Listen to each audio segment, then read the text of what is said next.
A dusty wind swept across the village of Amaudo as the drums of the dead beat softly in the distance. An old woman sat under a baobab tree telling a story to a circle of children with wide eyes and open mouths. "Have you heard of the boy who wanted to marry a woman 3 times his age?" she asked. "He wasn't mad. He was her husband from another life."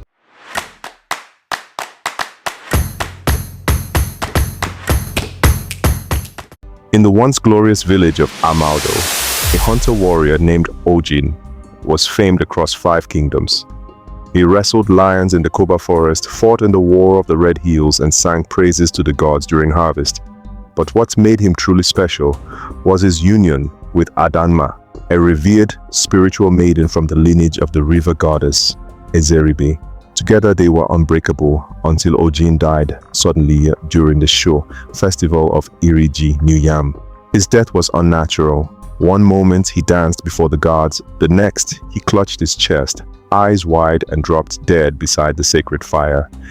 The priests said his soul had unfinished business. 3 years later, in the neighboring village of Obunta, a child was born on the night of a thunderless lightning storm, a rare omen. His mother, a widow named Ojugo, gave birth alone under the shade of an iroko tree. The moment he came into the world, the baby smiled, opened his eyes, and whispered, "Adanma, I have come back for you." The name meant nothing to her, but within days, strange things began to happen. The child, named Nkemjika, walked before his first birthday. By 3, he could recite proverbs, mimic the chants of priests, and carve hunting tools with precision.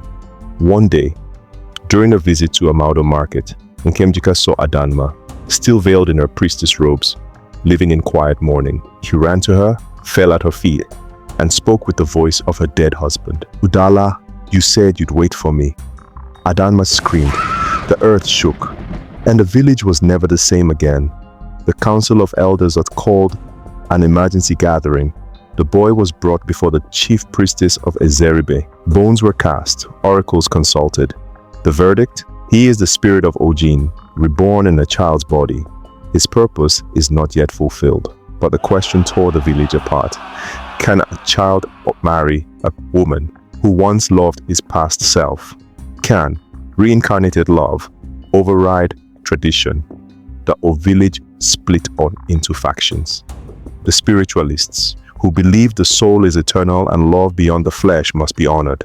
The conservatives, who insisted age, roles, and societal norms must not be broken.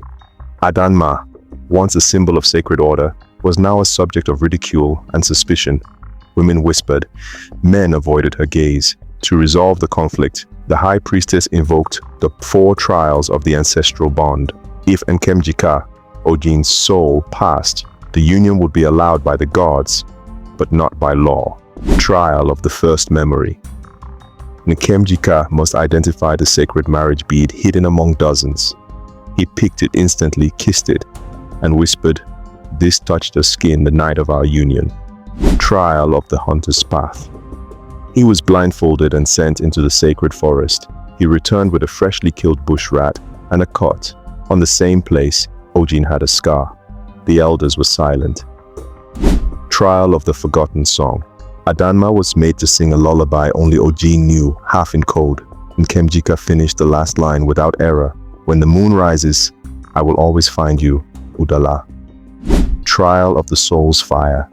He was made to hold a hot iron stone in a trance. If he dropped it, the bone was false. He screamed, shook, but held it until it turned cold. The trials were passed, but controversy only grew. At the peak of the Igba Nku festival, where brides are traditionally introduced, Nkemjika shocked the crowd. Instead of dancing with his age mates, he stepped forward before the gathering, knelt before Adanma, and declared, "You were my wife, and you are my wife still. I may be in a boy's body, but I carry a man's soul. Marry me again and fulfill the vow you made under the moon." The drum stopped. Adanma trembled. The calabash fell from her hands. The people roared, some in horror, others in awe. The Oba of Obunta declared it an offense against nature. The chief priestess whispered, "If she says yes, fate will be rewritten." Adanma spent days in silence. She wandered into the hills, fasted by the river, and spoke to no one. But on the seventh day, she emerged in full bridal regalia and walked to the village square. There, before thousands, she took Nkemjika's hand and placed her sacred wedding beads on his wrist. The world may not understand love, but the gods do. The village exploded into debate. Is this not pedophilia? What if it's a test from the gods? A soul is a soul. What is age to the spirit? Some say they lived together in a special compound until Nkemjika came of age. Others say lightning struck their home and turned it to dust. No one agrees on what really happened. But the story spread far beyond Amado. And to this day, when love feels strange or impossible, old griots will ask, is this the love of Nkemjika and Adanma? And in every village across the land, people still argue, can you marry someone from a past life if they return as a child? Was it spiritual fate or moral failure? Moral of the story: love may transcend life and death, but must it also transcend the laws of man?